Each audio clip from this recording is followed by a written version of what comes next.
Okay, so the video is a little late, but nevertheless, so I would suggest you find the unit rate here on the first question.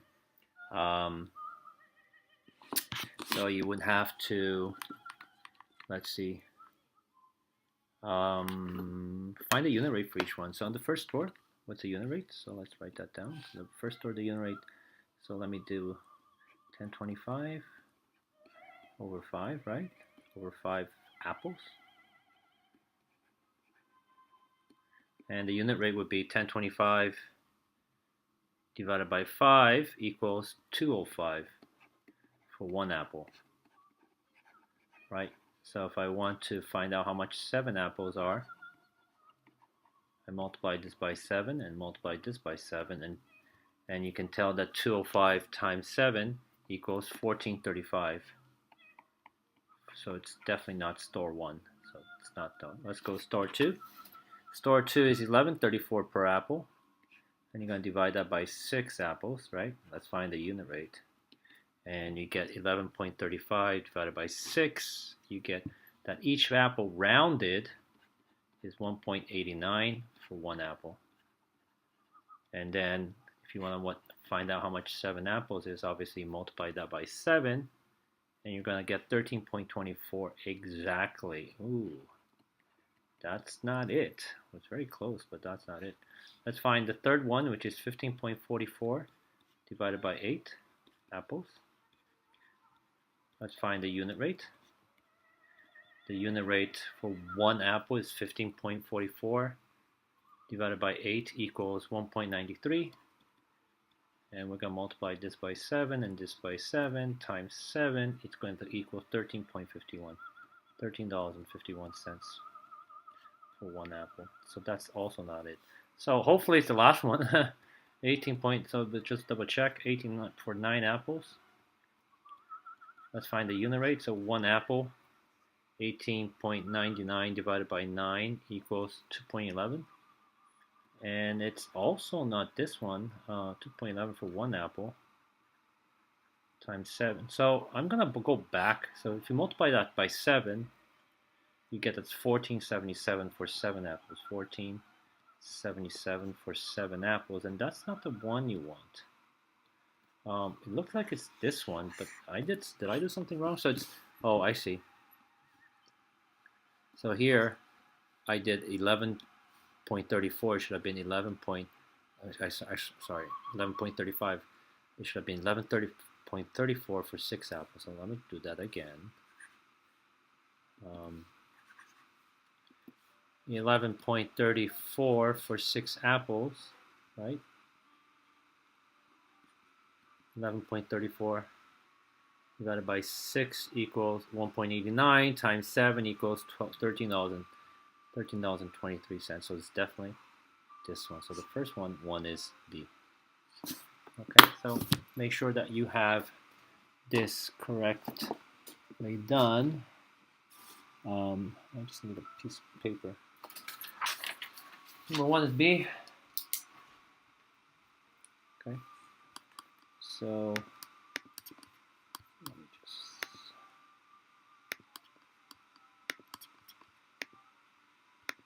shut that off.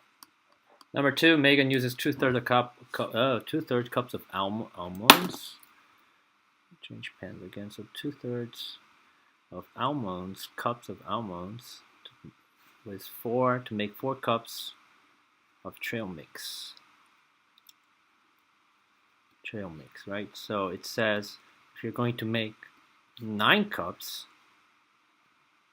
of trail mix, how much? Well, you can find a multiplier here if you like, or you can find the unit rate. So it really don't matter. So I'm going to find the unit rate. Let me just erase that. So if I have the unit rate for 1 cup, 1 cup trail mix, so divide by 4, and I divide 2/3 divided by 4. 2/3 divided by 4 is the same thing as multiplying by 1/4, which gives me 2/12 almonds. And then now I can multiply this by 9 times 9 and multiply this by 9. If I multiply that by 9, I get 18 over 12, right, which is the same thing as 1, and 6 over 12, which is going to give me 1 1/2. The final answer is A. So number 2 is A. Number 3, use the expression below to answer the question. So, this one's a lot of work, so I think we can do it. So it's 2t, so I'm going to do it. So I'm going to take the parentheses out, pretend there's a 1 over here. So multiply, I get 2t minus 8. Minus 1/2 of 9 is 4.5. Negative and negative is a positive, and 1/2 of 4 is 2, so 2t. Plus 5 over 2, I'm going to change that to a decimal. I'm going to write that 2.5.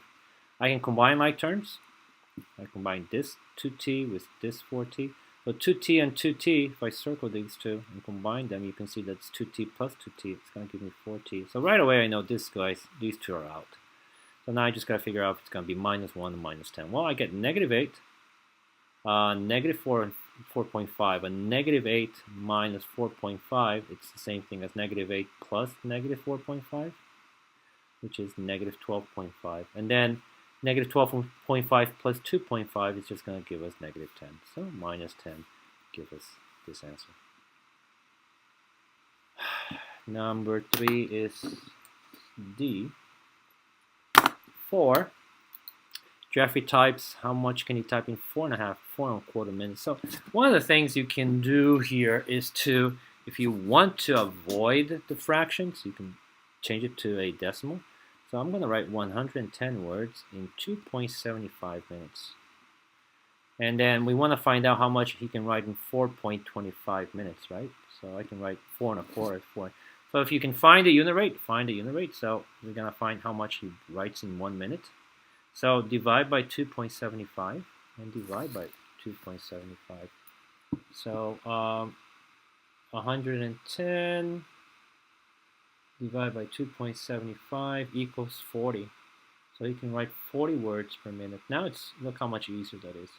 It'll be 4 times 4.25, and then times 4.25, 0.25. And times 4.25 equals 170 words. Okay. Number 5. Chris is trimming trees. You can trim in half an hour. At what rate can trim trees? So it's not asking you for the unit rate, so we're going to have to find out which of these is equivalent to this. So 2/3 of a tree in half an hour. So tree in half an hour. Oh, it's per hour, so we can. But we can change this to how many trees you can trim in 1 hour. So this is a half, so we're gonna multiply by 2/1. Multiply the top by 2/1, right? By the reciprocal. So these two all simplify to 1. On top, I'm gonna get 4/3, which is the same thing as 1 and 1/3 trees. Is there 1 and 1/3 here? Yes, there is. Okay. Number 6. Phil used 3 gallons of paint to cover what is the total area of the 1 square feet that fills 5 gallons of paint. Ooh, okay. So again, it's probably easier to find the unit rate for you here. So we can write 1,125 gallons. He uses 3 gallons. Sorry. 1,125 square feet, or feet squared. He uses 3 gallons. We want to know how much he uses with 5 gallons, how much he can cover with 5 gallons. So let's find the unit rate. Divide by 3, divide by 3. And so I know that with 1 gallon, 1,125 divided by 3, 1,125 divided by 3 equals 375 square feet. Right? Feet squared times 5, and then top here times 5. That makes life very easy. 1,875 square feet. Okay, feet squared. So that's going to be D. Okay.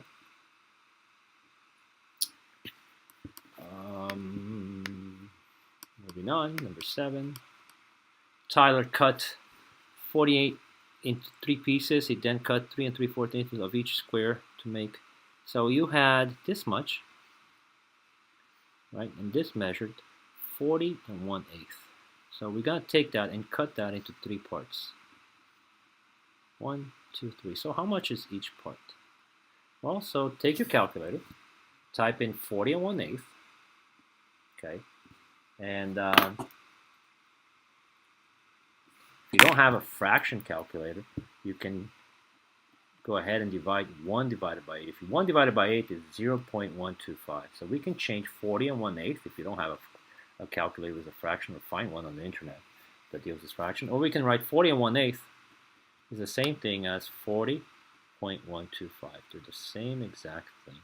So if I divide that by 3, 40.125 divided by 3, it's going to be 13.375, 13.375, and 13.375. So each of them measures that. So so now he then cut 3 3/4 inches of each of the pieces.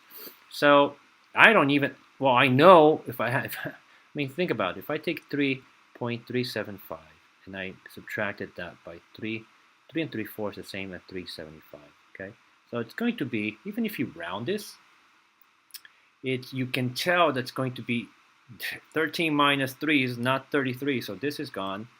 This is gone. So we're looking at something that looks like a little bit less than 10, right? So just by logic, we can use that's this. And if you don't believe me, you can take the calculator, 3.375, and you can subtract that by 3.75, and you're going to get 9.625.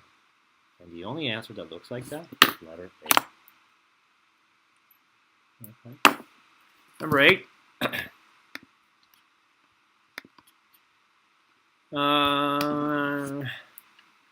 Made 20 ounces of snacks mixed that was 2/5 peanuts, 25% raisins, and 4 ounces of chocolate fruit. The rest was granola. How many ounces per pound? So we had 20 ounces. So let's make this 20 ounces.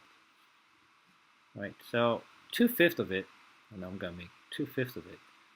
Okay. 2/5 of it was, what's 2/5 of 20th? So if you had 20, so if you get 2/5 and you multiply that by 20, let's simplify. You get that 8. So 8 ounces, 2/5 is the same thing as 8 ounces. All right, so let me do it again. Sorry.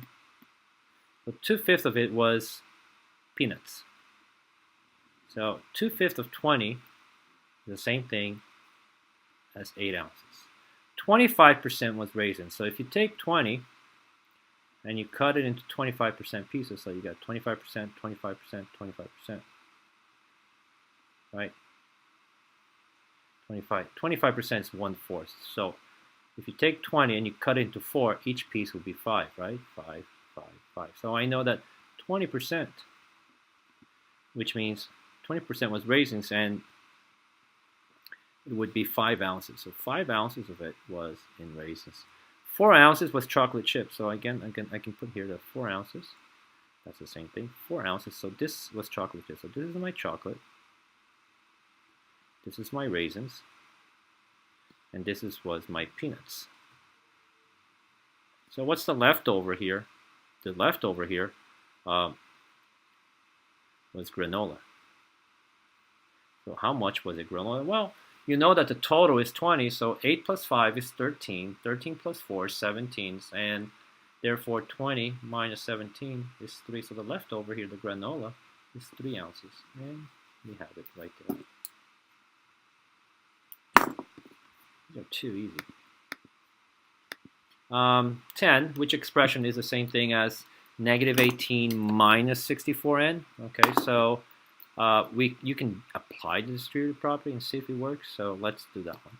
So negative times, this was going to be negative 18, and negative times the negative is going to be plus 64n. So this is gone because it's plus, and that's not what you want. 2 times 9 is 18, and you see that's negative 18. So you don't even have to continue. So this is gone. Negative 2 times 9 is negative 18. So far, so good.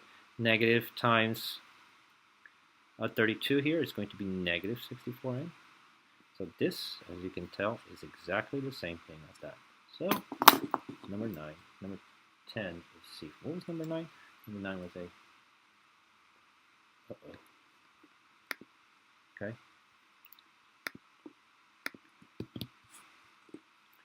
Let me just backtrack here. Number 9 was A. Oh, there was no number 9. So number 8 was A. And number 10 was C, because there was no number 9. 11, 3 classes junior high school, raise some money. So Mrs. Moore's, okay, so let's write Mrs. Moore's class, they raised $249. Mrs. Aguilar's class, they raised 396.62 more than, so they more than Mrs. Moore's class, so they raised 249 plus 396.62, and you can use a calculator or you can just add it up. This one's nice and easy. 15, 14, so they raised 645.62. And then Mrs. Berry's class raised 430.43 less than Miss Aguilar. So it was $645 minus 62 minus 430.43. We can subtract that. Again, we can use a calculator. So that 12 minus 3 is 9. That's becoming a 5. It's going to be 1. 5, 1, 2. So they raised 215. So add this up.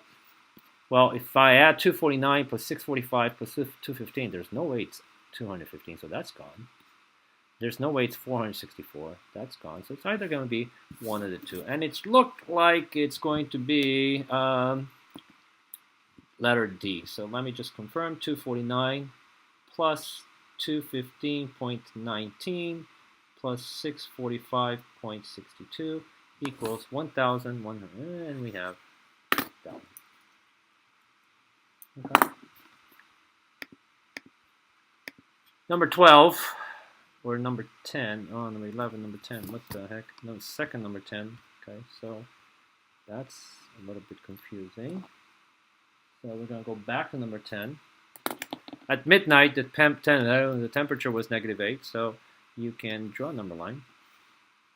And so at midnight, the temperature was -8. At noon, the temperature was 23. So if this is -8, then we go to 0, and then over here somewhere on the top is +23. Which expression represents the increase in temperature? So the temperature went up. So it went up by how much? Well, from -8 to 0 is 8. From 0 to 23 is 23 floors, right? So if I add those two, I know that the temperature went up by 31. So I want to find an expression that gives me 31. Well, look at the letter A. -8 minus -23, this is -31. So that's not it. Absolute value of -8 is 8. 8 minus 23, it's going to be a negative number, so that's gone. -8 minus the absolute value of 23, which is 23, that's also going to give me a negative number, so this one is gone. And the last one, it says, take the absolute value of -8 minus 23. So -8 minus 23 is -31. If I take the absolute value of -31, I get 31. So it's that one. 11. Yesterday the temperature was, again, so let's draw a number line. So it's 11.14 degrees at midnight. The temperature had decreased, so the temperature went down by 15.7. It went down. So what was the temperature? Oh, see, the temperature at noon, right, was 11.4, and then the temperature dropped 15.7, and at midnight we want the temperature. So how much would it be? Well, so you have 11.4, so it's decreasing, so it's going to go down by 15.7, so that's what you have to calculate. 11.4 minus 15.7, well, 11.4 minus 15.7 equal as -4.3. So the temperature at midnight was -4.3. So the second number 11 is number 12. It's 3 steps below. The 3 steps shown below are used to find an expression equivalent. So if you were to do this particular problem right here, what would be the first step? Well, the first step would be to distribute it properly, right? So let's do the distributed property. So let me write the expression over here again. 15x minus 30y plus 10x. So if I do the distributed property, I'm multiplying this times this and this times that, right? So 2/5 times 15, if you take 2/5 and multiply by 15, you can simplify before you multiply. This 5 divided by 5 is 1, 15 divided by 5 is 3, and 2 times 3 is 6. So that would give me 6x positive. And then 2/5, multiply that by 30, right? 2/5 times 30. Again, simplify before you multiply. Divided by 5 is 1, divided by 5 is 6, and 2 times 6 is 12, but minus 12y plus 10y. So is there anything that looks like this? Because that would be our first step. And there is. So that one is B. 13. Another evaluate question. I mean, you're going to have a calculator, but nevertheless, you should know how to do it. So if I do this, I get, what I'm going to do is change this to a decimal. So 7 over 10 is the same thing as negative 0.7. So I'm going to add that to 0.15. So let me add these two. Negative 7 plus negative 15. Well, they're not friends, right? So if you think about that, so we're going to have to subtract those two numbers. Negative 0.7 minus 0.15. I'll put a 0 over here. That's 5. 6 minus 1 is 5. And 0.55, but negative. So this becomes 0.55. I divide this by negative 0.125. Now, sorry, this is negative. Now I know it's a negative divided by negative, so my answer is going to be positive. So right away I can get rid of A and I can get rid of B because it's both negative. So it's either going to be A, C, 4.4, or D, 6.8. So 0.55 divided by 0.125 is going to be 4.4. And that's going to give us that answer. Okay. 14.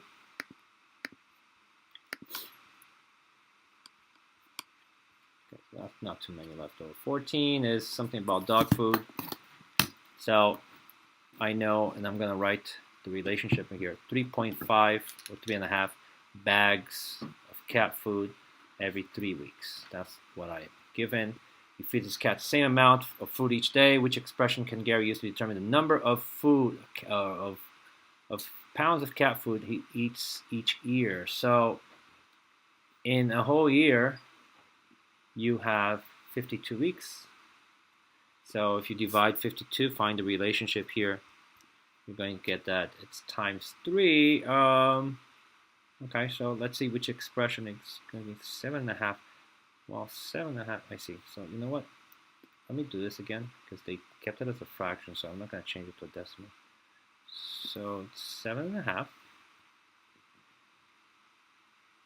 pounds of cat food in 3 weeks. So we want to find out how much he eats in, 52 weeks. So we can, which expression would I use?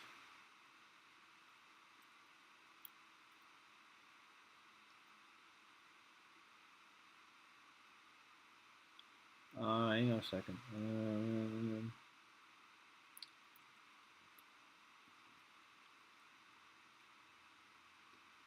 I see what they're doing. So I would use 52, no.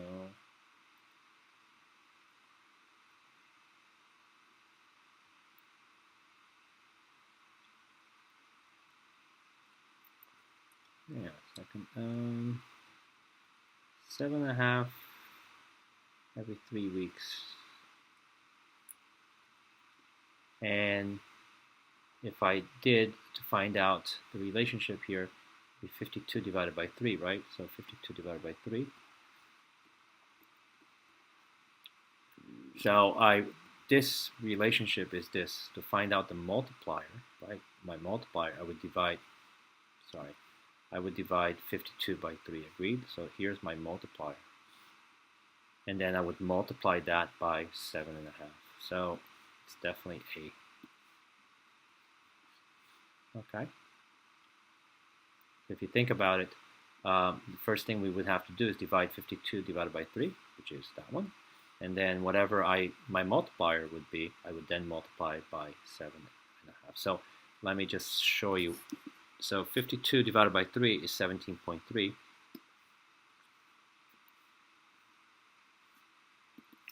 Maybe times 17.3 times 17.3. So my answer would be 7/2 times 17.3, bar notation by the way. Okay, and that would give me my value. So the first thing we do is divide 52 divided by 3 to find a multiplier, and then multiply by 7.5. And that's what this says. Divide 52 by 3, and whatever answer I get, multiply by 7/2. And that's the only one that's there.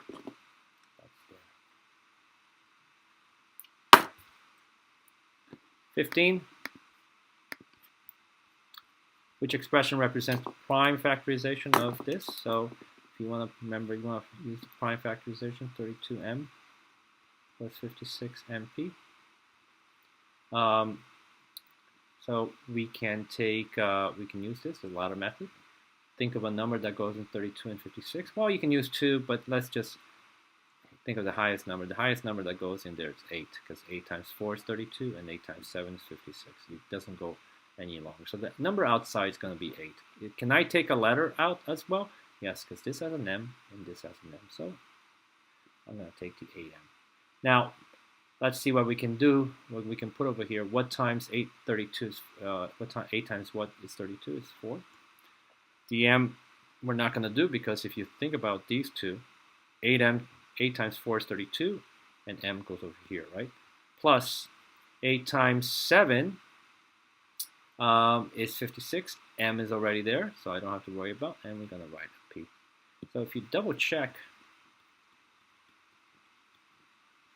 and you did this, 8 times 4 is 32m, and 8 times 7p is 56mp. So is there anything that looks like this?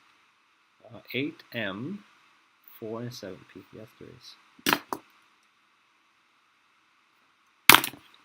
16. What's the value of the expression below? And again, you will have a calculator all 4 days, but you still need to know how to do this. So we have negative 0.75. I'm going to change everything to a, what do you call, a decimal. Negative and negative is a positive.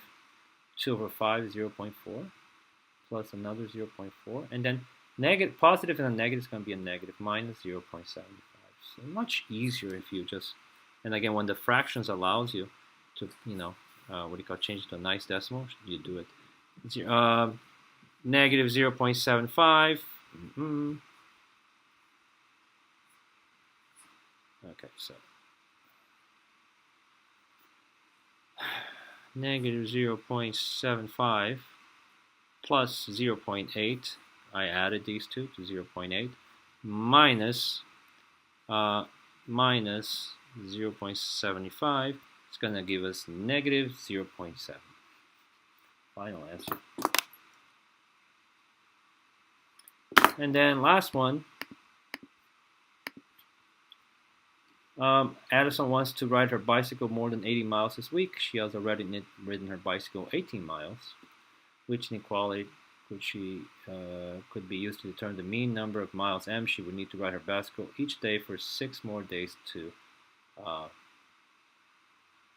do you call, achieve her goal. So we know she wants to ride more than 180. So it has to be this. If it's in the equality and it says more than 80, it has to be more. So whatever she's riding over here has to be greater than 80. So right away, I'm going to get rid of this guy and this guy.